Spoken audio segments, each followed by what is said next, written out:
Alright, ladies and gentlemen, welcome back to the channel. We're talking about the Chicago Bears in this video, back-to-back wins. Now, even though I am a Green Bay Packers fan, I just saw my Chicago Cubs hit back-to-back home runs. And I think the bottom of the fifth here, so I'm feeling Chicago sports right now. We're going to talk some Bears here. Crazy statistic. This was the Bears' fifth road victory in their last 27 actual road games since GM Ryan Poles took over in 2022.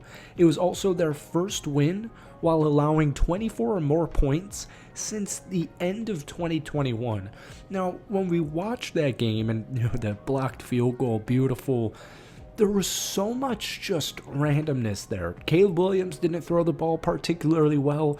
The Bears struggled to establish the run. They could not defend the run, but they were causing turnovers, whether it was Kevin Byard's 2 interceptions, the Tyrique Stevenson interception. This Bears team obviously is different, but it really is starting to feel different now that they've accumulated the last 2 wins. The start to the season, week 1 loss, week 2 bad loss to the Detroit Lions. They're starting to settle in now. And, like I said, Ben Johnson, the new head coach, we knew there was a new culture. We can see the new culture, but now it feels like it's becoming actualized here. So let's talk about some stuff here, because like I said, statistically, it wasn't the best football game, and that in and of itself is kind of like the catalyst to what I'm thinking here, where it's like, hey, hold on, the Bears didn't play a particularly good football game. I've seen them lose that game my entire adult life. I'm 26 years old. Like I said, I'm a Packers fan. I've seen the Bears lose that football game like 9 out of 10 times before. Now, offensively, they averaged just 2.7 yards per rush. Through 4 games, they currently rank 25th in rushing average at 3.8. Offensive efficiency, 7 of the 8 penalties were committed by the offense.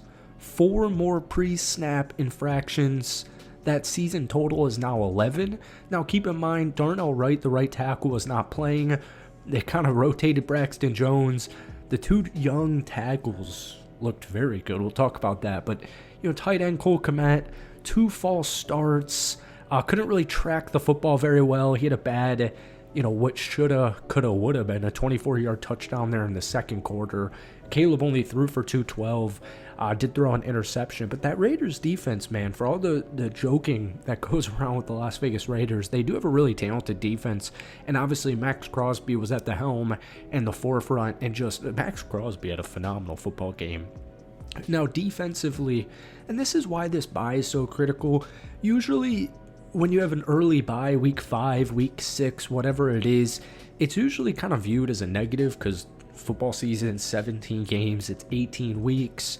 Maybe you want it in the middle of the season so you can try and get hot towards the end. But when you're talking about a young, new culture, new identity team like the Chicago Bears, the early bye helps a lot because they're going to try and fix a lot of these issues, whether it's running the football with DeAndre Swift, Manon guy as well, whether it's defending the run, because league worst run defense, 240 yards on Sunday. They've given up an average of 6.2 yards per attempt this season.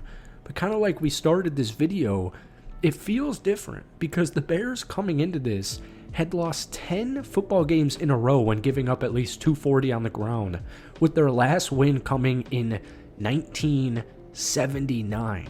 So even when allowing 200 yards rushing, the Bears had lost 18 games in a row, with their last one coming in 2003. So even though Ashton Jeanty had himself a day, there was no Grady Jarrett.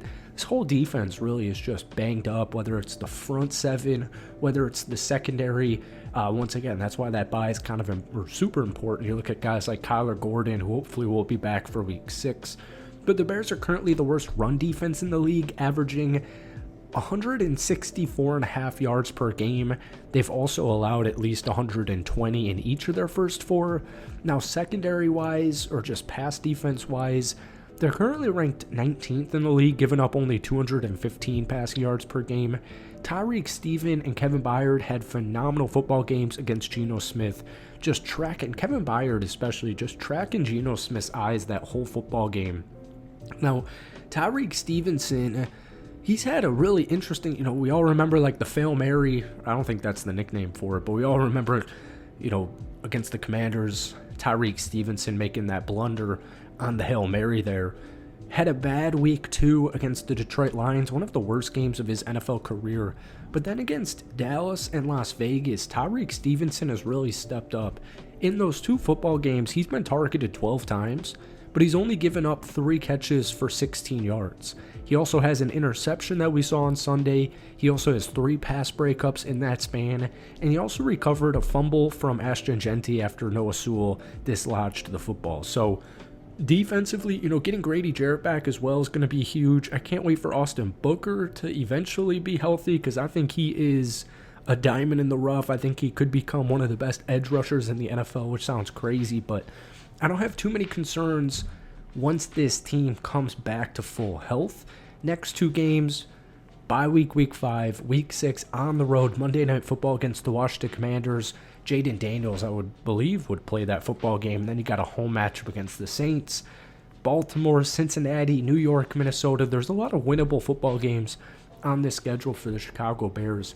Now, even just speaking of the offense real quick as we finish this video, which, by the way, hit that like button if you guys enjoy it.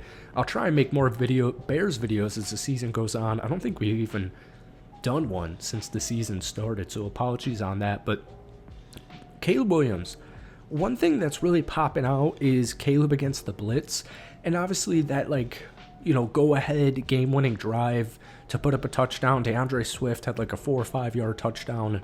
Caleb Williams in the clutch, in crunch time, he keeps showing up.